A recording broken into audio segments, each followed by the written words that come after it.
안녕하십니까?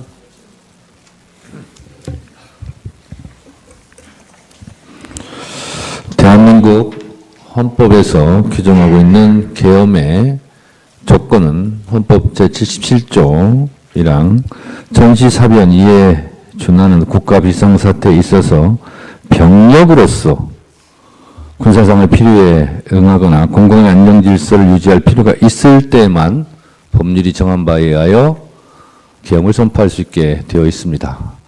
아마도 본능적으로 신원식 증인은 이러한 사항을 알고 있지 않았나, 그래서 계엄을 반대하지 않았나, 그렇게 저는 생각이 들었습니다.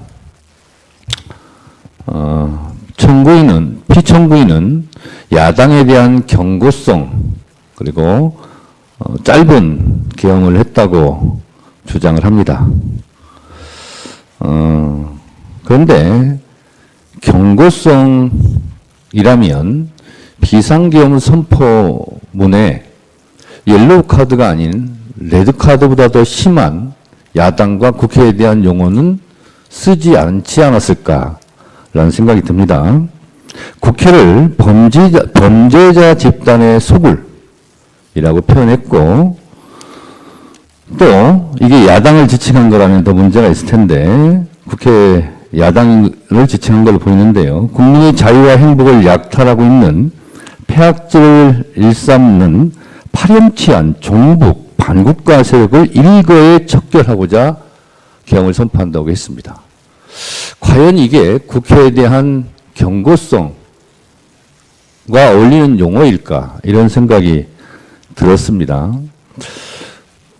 그러면서 줄탄핵, 예산폭거, 특검 이런 것을 예를 드는데요. 이 탄핵과 예산과 특검은 엄연한 대한민국 국가에서 헌법적으로 법률적으로 보장하고 있는 국회의 권한입니다. 그 권한 행사가 마음에 들지 않는다 하여 국회를 척결의 대상, 반국가 집단, 범죄자 집단의 소굴로 국회를 인식했다면 이것이 과연 경고성이었을까라는 의구심은 저는 가지고 있습니다. 국회에 대해서 줄탄핵 말씀하시는데 국회에 있는 저로서는 늘 거부권이라는 말로 돌려보내드리고 싶습니다. 무려 거부권은 역대 대통령이 상상할 수 없을 정도의 25차례 정도의 거부권을 행사했습니다. 정말 경고성이었다라면 그냥 경고하면 될 것을 헌법에서 보장하고 있지 않는 엄연한 헌법 파괴 행위인 국회에 군대를 보내지 말았어야죠.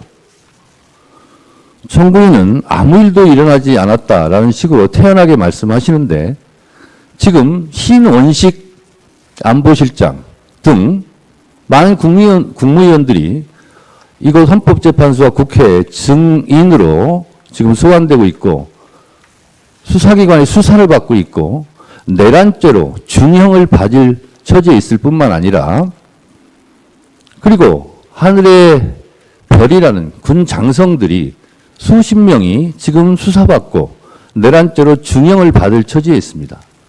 이것을 대통령 단 한 사람의 지시, 명령에 의해서 수행한 사람들이, 이렇게 수많은 사람들이 고통을 받고 있는데 이런 상황에서도 아무 일도 일어나지 않았다라고 말하는 이 식에 저는 동의할 수 없고, 아무 일도 일어나지 않았다라고 말하기에 앞서 아무 일도 하지 말았어야죠.